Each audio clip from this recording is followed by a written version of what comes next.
दिक्कतें दिक्कतें हैं चारों ओर। सरकार जब से बनी है तब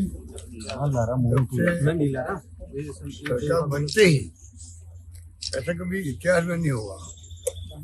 2-4 महीने के अंदर ही लोग कहने लगे गवर्नेंस नहीं हो रही है, शासन नहीं हो रहा, कुशासन चल रहा है। तो मैं बराबर आग्रह करता हूँ मुख्यमंत्री से, वो लेते आलोचना के, और हम चाहते हैं कि सुधार हो जिससे कि पब्लिक को फायदा मिले। अगर सरकार इन्हीं को रहनी है, मान लीजिए इन्हीं की मेजोरिटी है, तो शासन तो ही करेंगे। अगर कुशासन होगा तो पब्लिक में काम नहीं होंगे। आप कल्पना कीजिए कि क्या हालात बने, करप्शन की हदें पार हो गई, चाल चेहरे एक्सपोज हो गए इनके। पर उसके अलावा भी जिस प्रकार से पेमेंट नहीं हो रहे हैं कोई डिपार्टमेंट के अंदर, तो फिर क्या हो रहा है? शिक्षा में, स्वास्थ्य सेवाएं तो चरमरा गई।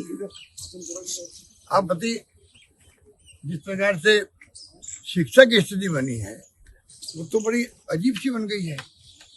स्कूलें बंद हो रही है, टीचर्स नहीं है, और साथ में आपके ये स्वास्थ्य RGS का पता ही नहीं है। फ्री वाला होता थे वो कमजोर हो गए हैं, लोग खुद दुखी हो गए।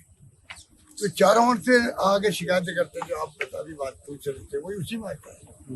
तो कहने का मतलब है कि हम बार बार कहते हैं मुख्यमंत्री जी को कि कानून व्यवस्था की स्थिति चौपट, रेप अलग हो रहे हैं, डकैती अलग हो जाती है, फायरिंग करके मार देते हैं ज्वेलर्स को या किसी को, एक के बाद एक घटना। इतने सारे मुद्दे एक साथ हो गए हैं कि विपक्ष की पार्टी भी क्या क्या मुद्दा उठाए। सरकार जब तक खुद आगे नहीं आएगी, पूरा मंत्रिमंडल जब तक उस ढंग से बिहेव नहीं करेगा जनता के साथ में, डिपार्टमेंट की पकड़ नहीं करेंगे, मजबूती डिपार्टमेंट को कसेंगे नहीं वो, तो नीचे तक जो हालात होते हैं वो बदलेंगे नहीं। और नुकसान क्या होगा? पब्लिक का। हमें चिंता पब्लिक की है। बाकी तो देखिए शासन तो आते जाते रहते हैं, पर कोई भी शासन हो, 19-20 तो देखो हर शासन में होता है। करप्शन तो ये मैं दावा नहीं कर सकता ये कांग्रेस शासन होते तब नहीं होता है, पूरे देश में होता है, सब जगह होता है। पर जो इस बार जो जिस रूप में हो रहा है ना, तो आम जनता से पूछ लीजिए, मालूम पड़ेगा। स्थिति बड़ी नाजुक है, मैं चिंता कर रहा हूँ, तो वो ठीक होनी चाहिए।